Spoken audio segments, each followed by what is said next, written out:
Assalamualaikum warahmatullahi wabarakatuh. Innal hamdalillah nahmaduhu wa nasta'inuhu wa nastaghfiruh wa na'udzu billahi min syururi anfusina wa min sayyiati a'malina. May yahdihillahu fala mudhillalah wa may yudlil fala hadiyalah. Asyhadu an la ilaha illallah wa asyhadu anna Muhammadan abduhu wa rasuluh. Allahumma salli ala Muhammad wa ala ali Muhammad kama sallaita ala Ibrahim wa ala ali Ibrahim wa barik ala Muhammad wa ala ali Muhammad kama barakta ala Ibrahim wa ala ali Ibrahim fil alamin innaka Hamidum Majid. Pertama-tama marilah kita panjatkan puji syukur atas kehadirat Allah Subhanahu wa taala yang telah memberikan kita nikmat keimanan, nikmat kesehatan sehingga kita dapat berkumpul di tempat ini. Salawat beserta salam senantiasa terlimpahkan pada suri tauladan umat manusia yang membawa zaman jahiliyah ke arah penuh cahaya, tiada lain yakni habibana wa nabiyana Muhammad sallallahu alaihi wasallam. Tak lupa pada keluarganya, sahabatnya dan para pengikut beliau. Mudah-mudahan kita dicatat sebagai umatnya. Amin ya rabbal alamin. Pada kesempatan kali ini izinkan saya untuk kultum subuh yang berjudul Hidup Bersama Al-Quran. Hadirin yang dimuliakan Allah, sebagai muslim kita meyakini bahwa Al-Quran adalah kitab suci yang Allah turunkan kepada Nabi Muhammad SAW. Al-Quran adalah petunjuk bagi manusia untuk meraih kebahagiaan di dunia dan di akhirat.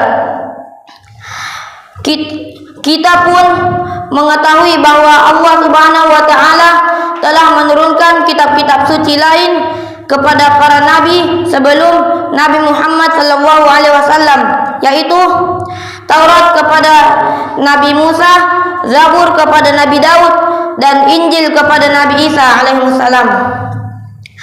Sebagai petunjuk kehidupan orang-orang yang hidup sezaman dengan mereka, Allah mengajarkan bahwa setelah turunnya Al-Quran, orang tidak perlu lagi mengamalkan ajaran kitab-kitab terdahulu tersebut, karena telah terjadi perubahan yang sangat signifikan dan prinsip yang dilakukan oleh tangan-tangan kaum yang diberi kitab tersebut menuruti hawa nafsu mereka sendiri. Sekarang ini orang harus mempercayai dan mengamalkan ajaran Al-Quran yang diwahyukan untuk seluruh manusia dimanapun berada sampai akhir zaman. Hadirin sekalian,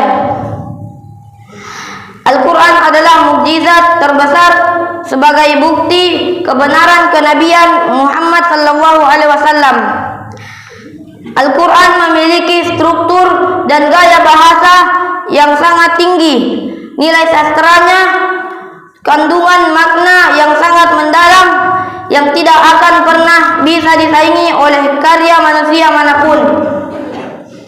Isi Al-Quran mencakup seluruh aspek kehidupan manusia supaya mereka tidak tersesat.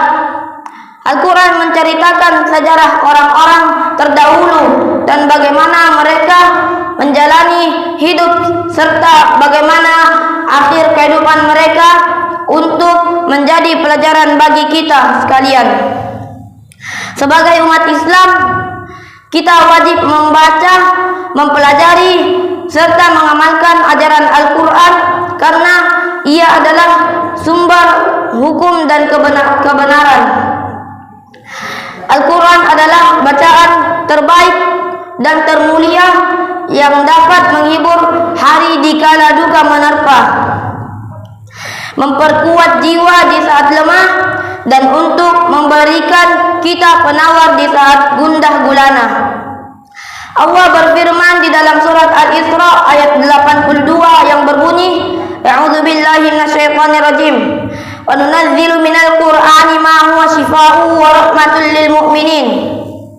Yang artinya, dan kami menurunkan di dalam Al-Quran obat penawar serta rahmat kasih sayang bagi orang-orang yang beriman.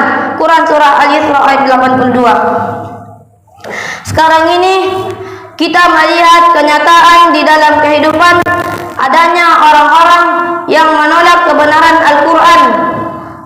Mereka tidak mempercayainya sebagai wahyu Allah. Mereka menuduh Al-Quran sebagai ciptaan Muhammad. Mereka pikir bahwa mereka dapat mengatur kehidupan hanya dengan mengandalkan hasil pemikiran dan pendapat mereka sendiri.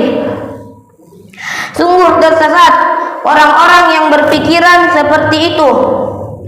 Mereka telah merampas hak-hak Allah Subhanahu wa taala untuk mengatur kehidupan manusia. Padahal kita meyakini bahwa Allah Subhanahu wa taala adalah pencipta alam semesta dengan segala isinya. Dan dialah yang berhak untuk mengaturnya dengan apa yang ditentukannya di dalam Al-Quran. Untuk mengakhiri pembicaraan ini, marilah kita meningkatkan semangat kita guna mempelajari dan mengamalkan ajaran Al-Quran untuk meraih kebahagiaan di dunia dan di akhirat. Demikian apa yang dapat saya sampaikan. Kurang lebih mohon dimaafkan. Kalau ada piring yang pecah, jangan disimpan di dalam peti. Kalau ada kata-kata saya yang salah, jangan simpan di dalam hati.